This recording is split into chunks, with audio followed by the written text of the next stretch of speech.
my hand. I felt the earth beneath my feet, sat by the river and it made me complete. Oh, simple thing, where have you gone? I'm getting old and I need something to rely on. So tell me when you're gonna let me in. I'm getting tired, I need somewhere to begin. I came across a fallen tree. I felt the branches of it looking at me. Is this the place we used to love? Is this the place that I've been dreaming of? Oh, simple thing, where have you gone? I'm getting old and I need something to rely on. So tell me when you're gonna let me in. I'm getting tired, I need somewhere to begin. If you have a minute, why don't we go talk about it somewhere only we know? This could be the end of everything, so why don't we go somewhere only we know? Somewhere only we know. Hey, how you doing? Justin here today. We are checking out Somewhere Only We Know by Keane. This is obviously a piano-driven song, so I've arranged it for guitar. I feel like the best way of getting the kind of the piano ideas across is putting a capo at the 2nd fret. I'm going to take you through some of these little embellishments that just kind of outline a little bit of what's going on with the piano. There are some kind of interesting chords on the original recording which are just plain difficult on guitar. They sound great on piano, but they're kind of awkward. They don't fit so nicely under the fingers. So I've kind of arranged it for guitar. It's not exactly what is played on the record, but I think it sounds pretty close. Let's get to a close-up. Check it out.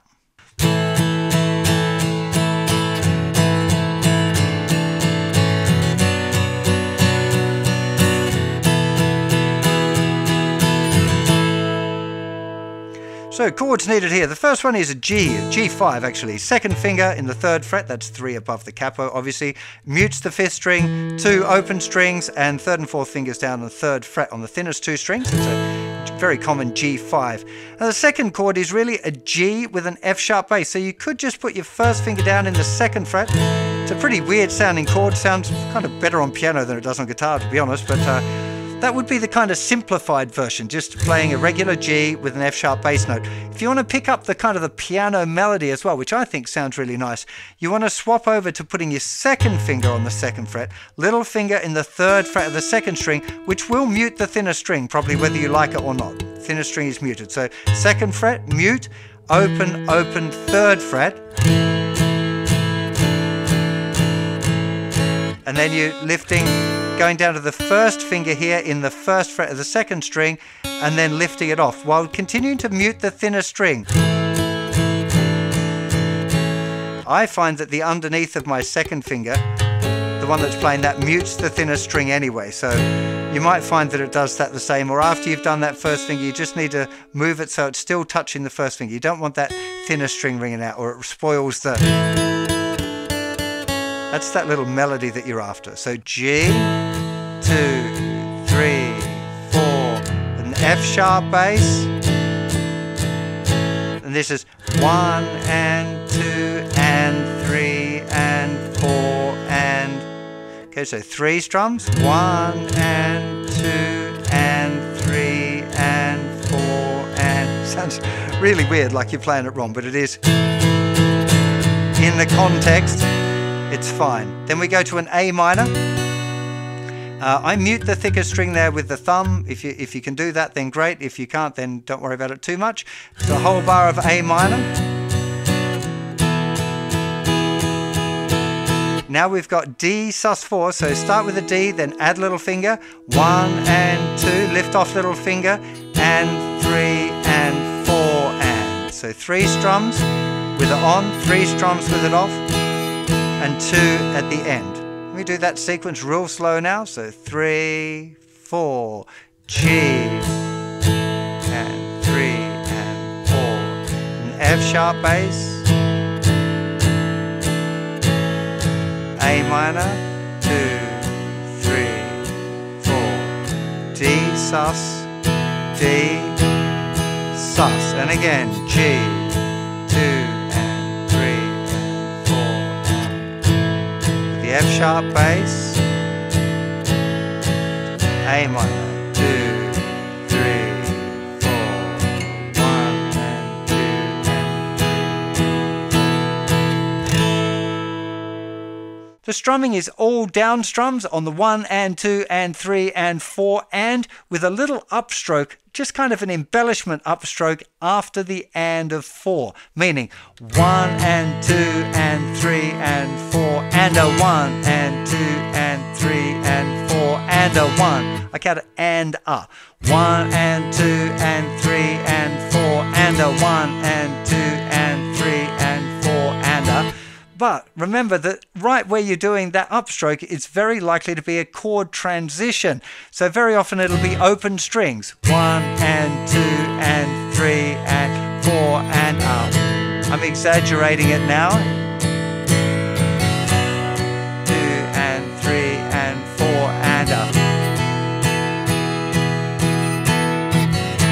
Okay, so don't worry if you're playing open strings there. It doesn't really matter. You don't have to put that upstroke in if you find it a little bit hard. It's mostly about that down strum and really driving the song along. So it plays that progression I just explained there for the intro. It goes around that a couple of times. Then we get to the verse. Now, one of the key little things at the start of the verse, because the progression's more or less the same, you want to have a little stop there on that first G, because it just kind of says, hey, song's starting now, or verse is starting now. So you've just gone through here.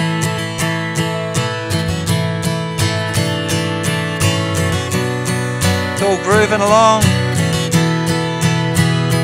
Yeah. I walked across an empty land. And then you're back in. You want to go back into that eighth notes thing, because that is one of those kind of key things of the song. But having that little pause there really can make quite a big difference. So into the verses, you got that. I walked across an empty land. Now you could choose to put those embellishments in or not. It's up to you. Same thing here as the intro. Felt the earth with an F sharp bass. You could just do it simply in the verses if you wanted to. A minor. Into the pre-chorus, E minor. Now we're at a very interesting little chord here. Now, the original recording to me sounds like a B minor, but sometimes he's playing as an embellishment. And this is a G with a B bass. Now, moving from this as an embellishment is awkward on the guitar, just the nature of the fingering, you know, swapping your third and fourth fingers around. It's a bit awkward for an embellishment. So what I found I like doing is playing this, which is kind of a hybrid of a B minor and a G chord. It's kind of like, I guess it's a G major 7 over B would be the technical name for it, but I feel like it works really well in this song at this point. So muting the thicker string, first finger, second fret, fifth string, third finger, fourth fret on the fourth string, open G string, second finger in the third fret of the second string, muting the thinner string. I think that works really great there, because it sounds like that kind of thing that piano players do where they can play two notes right next to each other and it's really easy. On guitar it's often difficult, but because we've got that open string there, it works real nice. So E minor for a bar, B minor. Another option there that you might want to try is playing regular B minor. And you can get, is the line that you hear on the piano. If you can fold your second finger over, I find that really awkward. You can kind of do it, or move your first finger up, which is another reason why I've gone for this other option. But you might want to try one of those things if your hands happen to fall nicely onto. I know Tommy Emmanuel can do that little fold really. Oh, there we go. Maybe I just need to practice it a bit more. But anyway, you might like to try that on the B minor. There's going to a C, and then C to D. I always kind of felt like it went straight to the D, but it doesn't. It stays for another half a bar there on the C. So E minor for one bar. 1, 2, 3, 4. B minor. 2, 3, 4 to C. 2, 3, 4. Stay, then to D for 2 beats. E minor again. 2, 3, 4. B minor. 3, 4 to C. 2, 3, 4. C, 2, 3, 4. And then we're into another verse. The arrangement here is quite interesting as well. The fact that it does the verse, pre-chorus, then another verse, then a pre-chorus, then a chorus, then a pre-chorus, then a chorus. Very, very interesting bit of pop craftsmanship there, because it works really great, but it's definitely an unusual kind of arrangement.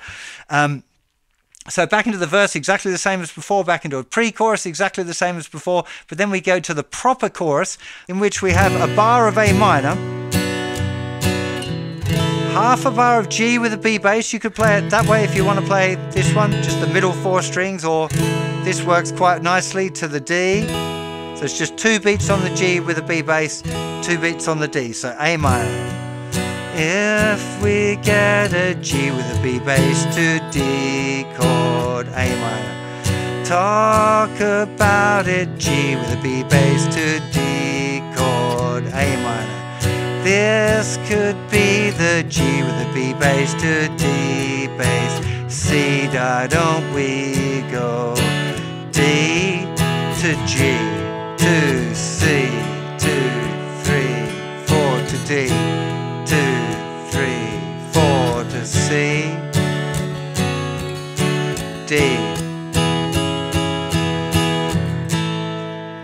So the chorus. A minor for a bar, then G with a B bass, whichever way you want to D. It does that progression round 3 times.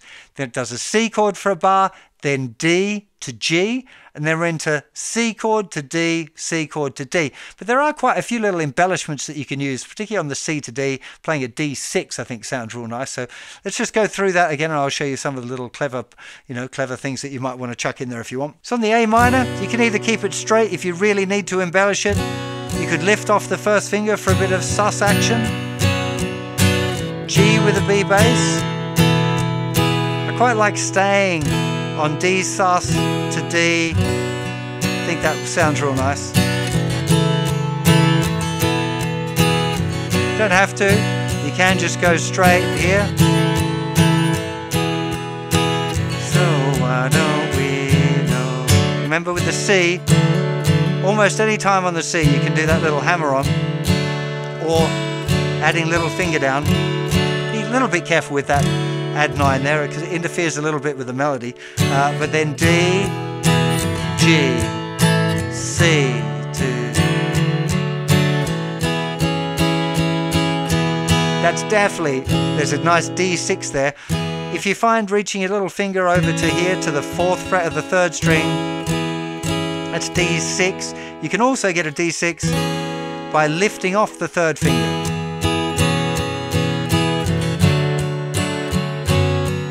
I've been doing this a bit as well. I don't think that's on the record, but this is a C6 major 7/6, or C major 13, I guess I should call it, whatever. Doesn't matter. I'm just moving my 1st finger to the 2nd fret of the 3rd string to D6 or D6 there. Either one of those things. Again, the chorus. So, if you have a minute, why don't we go talk about it somewhere only we know? This could be the end of everything, so why don't we go somewhere only we know?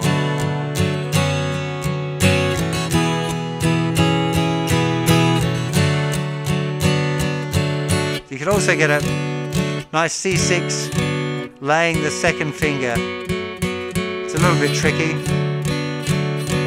You know, no, don't break into a shuffle in the middle of this song. That would sound horrible, but it's another way of getting it if you don't like that major 7th sound. And that's pretty much all of the parts for this song. There is a little bit of tricksy things that happens at the end. Like I said, after that chorus, it goes back into a pre-chorus and then back to another chorus. But actually, it's a double chorus.